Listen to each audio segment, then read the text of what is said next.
sin antes vaciar todas sus cuentas bancarias, incluyendo mucho del dinero que había recibido como herencia de su difunto esposo. Usted se preguntará cómo pudo Emily haber estado tan ciega ante las verdaderas intenciones de Harvey. Sin embargo, los intrusos son notablemente inteligentes y astutos. Saben con exactitud qué decir y hacer para seducir a su presa. Saben cómo explotar las vulnerabilidades de una mujer y ganar su confianza. Existe algo siniestro con respecto a los intrusos. Ellos entran e invaden y sustituyen y toman el control. No obstante, lo hacen de manera tan gradual y progresiva que suelen dejar a la mujer rascándose la cabeza y preguntándose, ¿cómo pudo sucederme esto a mí? ¿Cómo llegué de allí hasta aquí? ¿Cómo me enredé yo misma en semejante lío? ¿Cómo? Estoy segura de que estas son las clases de preguntas que Eva se hizo cuando se dio cuenta del lío en el que se había metido después de creer el argumento de ese viejo intruso astuto en el huerto. El mayor intruso de todos. Los intrusos no son para nada novedosos. Desde el principio de los tiempos, las mujeres han sido susceptibles a los embaucadores que tratan de infiltrarse en su camino. Todo comenzó con la vieja serpiente astuta en el huerto del Edén. La Biblia nos dice en Génesis 3:1 que era más astuta que cualquier otro animal. Cuando se trata de intrusos, resultaba el peor. Era malvado, sagaz, excepcionalmente habilidoso en el engaño. La serpiente se deslizó en la vida idílica de Eva y entabló una conversación amistosa. A Eva le pareció que su charla era inocente.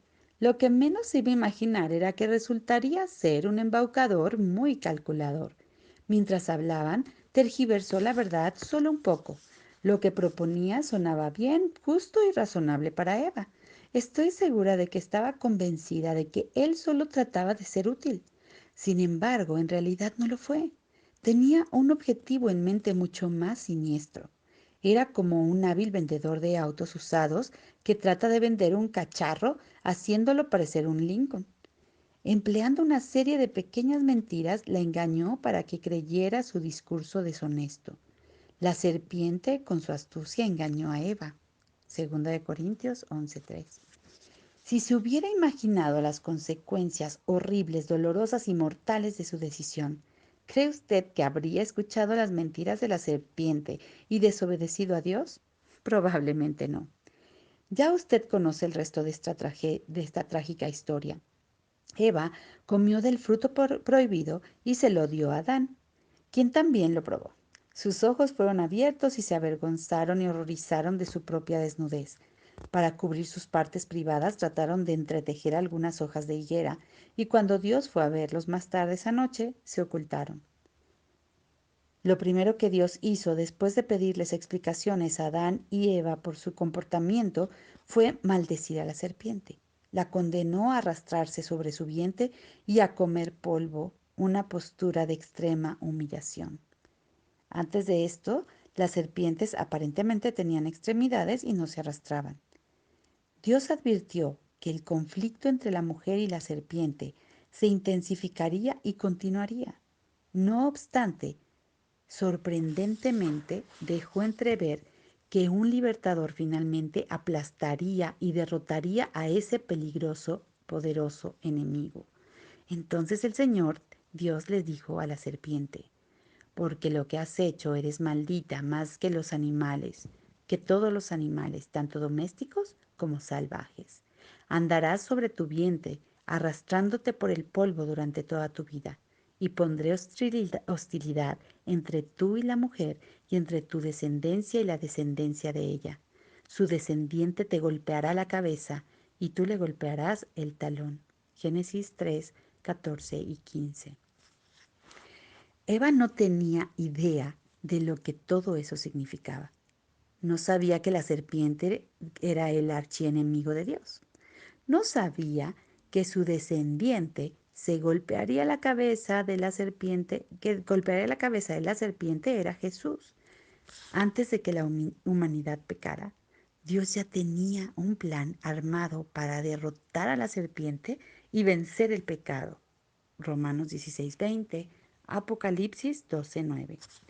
Estoy segura de que Eva escuchó atentamente la maldición que pronunció contra el autor de su caída y comprendió el panorama negativo, positivo que sus palabras contenían. Dios usó la palabra hostilidad para describir la contienda perpetua que existiría entre la mujer y el intruso. En hebreo, esta palabra contundente describe el desprecio a un nivel de animosidad sangrienta para un enemigo de guerra. Supone un conflicto feroz que alcanza proporciones de vida o muerte. Esta es la clase de batalla a la que se enfrentaba Eva. Esta parte de pronunciamiento de Dios definitivamente se trataba de las malas noticias. Si bien Eva no hubiera podido entender plenamente la parte de las buenas noticias del mensaje, cuando Dios dice que alguien golpeará la cabeza de la serpiente, creo que debió haber vislumbrado un rayo de esperanza. Eva le llamó al defraudador que la había engañado la serpiente. Génesis 3:13. Realmente no sabía mucho acerca de él. No fue hasta más tarde que Dios reveló más acerca de este intruso y sus tácticas. Ahora sabemos que la serpiente tiene muchos nombres. Por lo general, ahora eh, le llamamos diablo. También es conocida como Belial, Belcebú, el adversario, el dragón, el enemigo, el tentador, el acusador y el maligno. Satanás es el ser maligno supremo, el cual es enemigo de Dios y el gobernador poderoso de este mundo. Referencias: Lucas 4:6, Juan 14:30, Hechos 26:18, Segunda de Corintios 4:4. Se opone a Dios y su pueblo de manera implacable. Está siempre decidido a robar, matar y destruir todo y a todos los que le pertenecen a Dios. Juan 10:10. Le ordena a un ejército de ángeles caídos, mejor conocido como demonios, que hagan su voluntad. Mateos 25:41. Gobierna sobre un gran número de fuerzas malignas, oscuras, invisibles, tales como autoridades, potestades y fuerzas espirituales malignas. Efesios 6:12. Esclaviza a todo aquel que no conoce el nombre de Jesús, reclutando a cada uno de estos para que le obedezcan y se reúnan a su rebelión cósmica. Juan 8:34 y 44. Existen otros aspectos que usted debería conocer acerca de este intruso maligno y sumamente astuto. En primer lugar, su arma principal es el engaño y la usa con eficacia, con mucha eficacia. Jesús dijo lo siguiente sobre él: desde el principio, este ha sido un asesino y no se mantiene en la verdad, porque no hay verdad en él. Cuando miente, expresa su propia naturaleza, porque es un mentiroso, es el padre de la mentira. Versículo 44.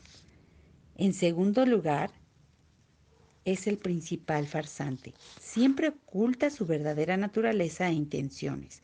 Satanás se disfraza de ángel de luz. Segunda de Corintios 11:14. Esto significa que se presenta a sí mismo como bueno, íntegro y hasta justo y santo, aunque su naturaleza es exactamente lo opuesto. El hecho de que se oculte detrás de una máscara de bondad lo vuelve difícil de identificar. En tercer lugar, es extremadamente paciente. Las escrituras dicen que rodea como león rugiente buscando a quien devorar. Primera de Pedro 5:8.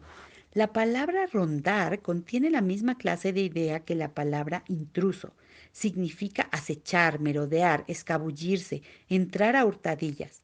Como un león, Satanás actúa con cautela y estrategia. Se toma su tiempo para acercarse y atacar. Está dispuesto a esperar por el momento oportuno y se encuentra comprometido a presentar batalla por un largo tiempo. Así que se contenta con avanzar solo un poco a la vez. En cuarto lugar, Satanás es implacable, no se rinde nunca. Siempre está tratando de introducirse a hurtadillas. Cuando un método falla, intenta otro.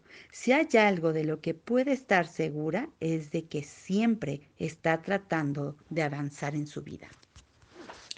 Por último, es importante que se dé cuenta de que Satanás es el intruso principal o Überkrepp.